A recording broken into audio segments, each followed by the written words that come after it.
a partir de que viene un cambio, otro más en la Secretaría de Educación? Buenas tardes, Iram. Antes que nada, muchas gracias por el espacio y pues un saludo cordial a todo tu auditorio. De igual manera, directora. ¿Me escucha ahí? Sí, un poquito mejor, aunque todavía lejos, A ver, pero bueno, intento con eso. Me preguntabas sobre la problemática que identificamos. Justo sobre los cambios que pues tendrán que hacerse, que vienen, por supuesto, a partir de que otra vez queda vacante la Secretaría de Educación. Es correcto. Mira, más allá de estos cambios y previo a ellos, justamente necesitamos saber en dónde estamos parados. Después, obviamente, de la pandemia en el tema educativo, necesitamos claridad en los diagnósticos, evidentemente, especialmente en lo que toca al abandono o a la desafiliación escolar, pero también a qué ha sucedido con el aprendizaje, es decir, ¿hay rezago, no hay rezago y cuánto hay de rezago? Específicamente hablando de estos movimientos en Secretaría de Educación a nivel federal, pues obviamente nos preocupa la rotación de estos, que ya sería 3 secretarios o secretarias en lo que va de la presente administración. Esta rotación obviamente afecta pues a la vida de los docentes y obviamente de los estudiantes, porque lo que no tenemos es una mirada de largo alcance con una estrategia sólida que oriente el caminar de todo un sistema educativo a nivel federal. No se observa esto entonces, pero ¿es a partir de los cambios o en realidad esto viene desde la cabeza, pues desde el presidente, que a fin de cuentas es quien está manejando todos los temas de su administración? Evidentemente el presidente orienta las acciones de todos, de sus diferentes, vamos a decir, secretarías en este caso, sí.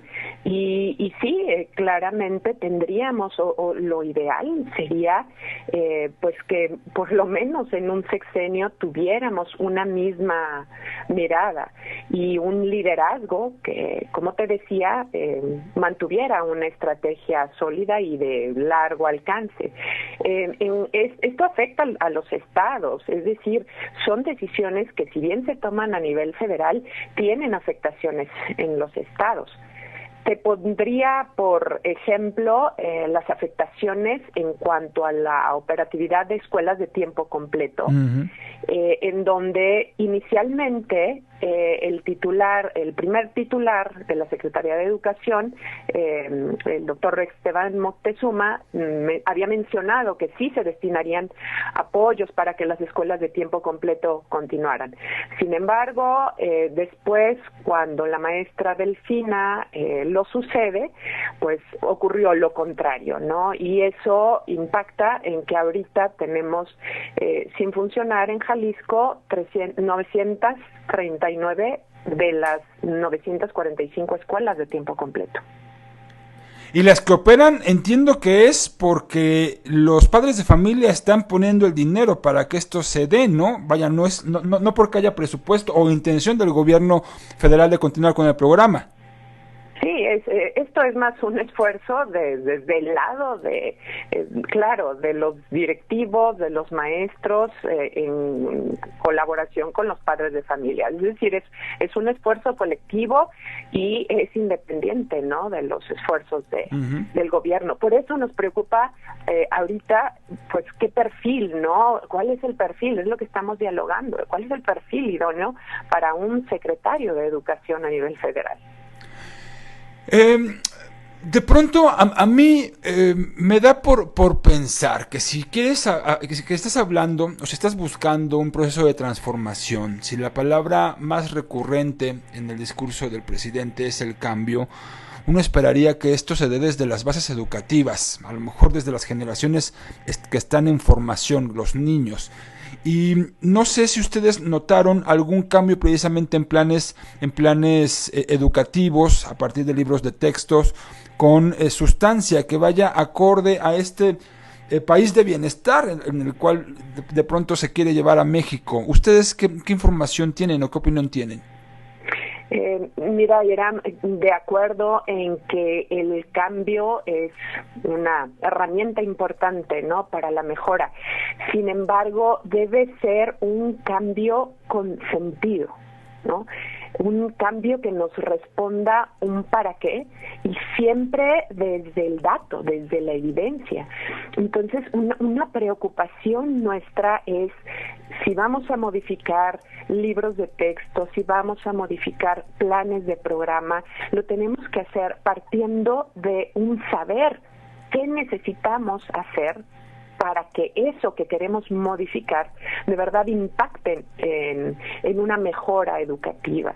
Es decir, sí, el cambio es bueno siempre y cuando tenga un sentido.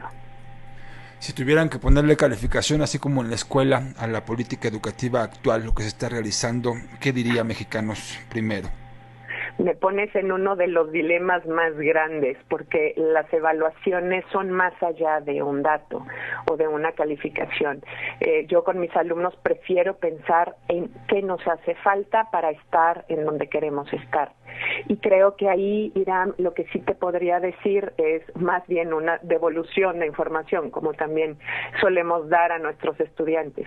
Lo que necesitamos, te diría entonces, más que una calificación, necesitamos información para saber qué es lo que debemos hacer como estrategia a nivel federal, tener un rumbo muy claro, un rumbo que no sea ni siquiera de un sexenio, que al menos pudiera impactar en un par de sexenios. Y para que eso suceda se necesita diálogo con los actores, pero evidentemente también con los estados. Un secretario de Educación que desde la Ciudad de México imagina escenarios, no va a ser suficiente para los retos que nos estamos enfrentando. Necesitamos esa cercanía con los estados y obviamente con los maestros. Necesitamos esa disposición a evaluar, pero a evaluar para mejorar, y entonces identificar qué se ha hecho bien y seguirlo y darle continuidad, pero también identificar qué no está como queremos que esté y hay que modificar. Cuando habla de diálogo, ¿existe en la actualidad o lo dice justamente por la necesidad de que existe y que no lo hay? Tal vez el diálogo nunca está terminado, tal vez nunca es suficiente, creo que siempre se puede reforzar. Entonces, en esa lógica, sistematizar el diálogo. Evidentemente hay, y a nivel federal y a nivel estado hay cierto diálogo. Sin embargo, los hechos también nos demuestran que cuando las estrategias que se identificaron y que se implementaron más bien por parte de la Federación durante la pandemia, fueron estrategias que no alcanzaron a llegar a todos, que no atendieron las necesidades de todas y de todos los niños. Me refiero en particular en lo de la televisión, ¿no? Como un medio. Le agradezco mucho las opiniones, ¿no? De verdad, ya estaremos muy pendientes, y a ver, cuando se decida ya el perfil, le buscamos de nuevo para que nos dé su opinión, ¿le parece? ¿Cómo no? Con todo gusto.